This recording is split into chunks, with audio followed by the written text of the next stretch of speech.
மாலையின் வெள்ளிச்சுடர் ஒளியில் ஒரு சிறிய கிராமம் பரசு அமைந்திருந்தது. பரசு கிராமம் இயற்கையின் அழகினால் சூழப்பட்டிருந்தது.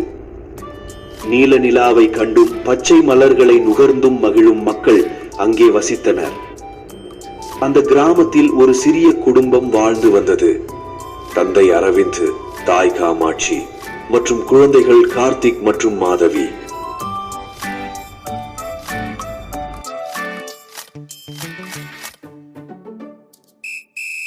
அவர்களுக்கு அருகில் இருந்த காட்டில் ஒரு பெரிய பழைய மரம் இருந்தது. அந்த மரத்தின் மகிமையை நினைவூட்டும் விதத்தில் உயரமாகவும் விரிவாகவும் இருந்தது. கார்த்திக் மற்றும் மாதவி அந்த மரத்தை மிக விரும்பினர். அவர்கள் தினமும் பள்ளிக்கு போய் வருகையில் அந்த மரத்தை சுற்றி விளையாடுவார்கள். ஒரு மாலை அவர்கள் மரத்துக்கு அருகில் விளையாடும்போது ஒரு அற்புதமான குரல் கேட்டது. அவர்கள் அச்சமடைந்தபடியே சுற்றி நோக்கினர். மரத்திலிருந்து ஒரு சிறிய தங்க நிறத்தில் ஒளி வீசும் தேவதை ஒன்று பறந்து வந்தது. வணக்கம் குழந்தைகளே.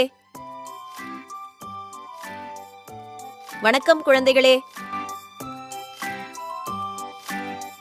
நீங்கள் யார் என்று மாதவி கேட்டாள்.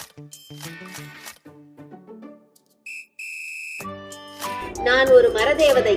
எனக்கு தியாரு என்று பெயர். இந்த மரத்தின் பாதுகாவலனாக இருக்கிறேன். உங்களை சந்திப்பதில் மகிழ்ச்சி. நாங்கள் இந்த மரத்தை மிகவும் விரும்புகிறோம்.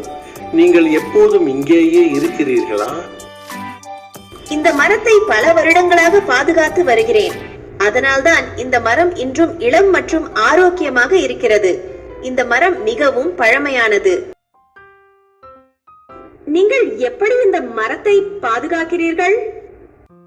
நான் மரத்தின் மீது பறவைகளையும் சிறிய விலங்குகளையும் பார்த்து அவர்களை பாதுகாப்பது, மரத்தின் கிளைகளில் புதிதாக மலர்ந்த மலர்களை காப்பது, மரத்தின் வேர்களுக்கு காயம் மற்றும் பசியும் ஏற்படாதபடி பார்க்கிறேன். அவ்வளவு நேரத்துக்கு பின் அவர்கள் எங்கள் பெற்றோரிடம் சொல்கிறோம் என்று அவசரமாக ஓடி வந்தனர். பெற்றோரிடம் வந்து நடந்ததை கூறினர். அரவிந்த் மற்றும் காமாட்சி குழந்தைகளின் கதையை நம்ப முடியாமல் பார்த்தனர். ஆனால் குழந்தைகளின் முகத்தில் இருந்த உற்சாகத்தை பார்த்து அவர்கள் அங்கிருக்கும் மரங்களை எல்லாம் மேலும் பாதுகாக்க வேண்டும் என தீர்மானித்தனர்.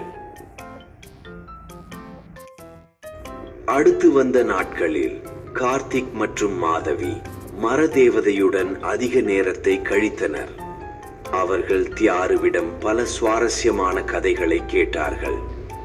தியாரு அவர்களுக்கு இயற்கையின் மகிமைகளை பற்றி கற்றுக் கொடுத்தாள். கார்த்திக் மற்றும் மாதவி தியாருவின் சொற்களை மனதில் வைத்து கிராம மக்களிடமும் இயற்கையின் முக்கியத்தை பற்றி பேசத் தொடங்கினர். அவர்கள் எல்லோரும் இயற்கையை பாதுகாக்க பல நடவடிக்கைகள் எடுத்தனர். மேலும் மரங்களை காப்பது, குப்பைகளை சரியாக பராமரிப்பது மற்றும் பறவைகளுக்கும் விலங்குகளுக்கும் காப்பிடங்களை ஏற்படுத்துவது போன்ற செயல்களை செய்தனர். நாம் இயற்கையோடு அன்பாகவும் மரியாதையாகவும் இருப்பது மிகவும் முக்கியம். நாம் இயற்கையை பாதுகாத்தால் அது நம்மை பாதுகாக்கும். கார்த்திக் மற்றும் மாதவி பெருமையாகவும் மகிழ்ச்சியுடனும் தியாருவிடம் நாம் எல்லோரும் சேர்ந்து இயற்கையை பாதுகாப்போம் என்று உறுதியாக சொன்னார்கள். நாம் எல்லோரும் சேர்ந்து இயற்கையை பாதுகாப்போம். நாம் எல்லோரும் சேர்ந்து இயற்கையை பாதுகாப்போம். நீங்கள் அனைவரும் உண்மையில் அற்புதமானவர்கள். நீங்கள் நம்பிக்கையுடன் இயற்கையை பாதுகாக்கும் விழிப்புணர்வை எல்லோருக்கும் ஏற்படுத்தியுள்ளீர்கள். உங்கள் அனைவருக்கும் எனது அன்பான வாழ்த்துக்கள் குழந்தைகளே.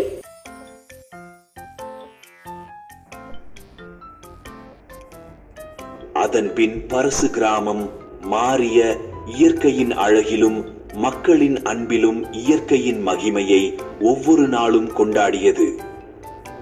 கார்த்திக் மற்றும் மாதவி பெருமிதத்துடன் அவர்கள் பங்கு சேர்த்த கதை பற்றி சொல்லி மகிழ்ந்தனர்.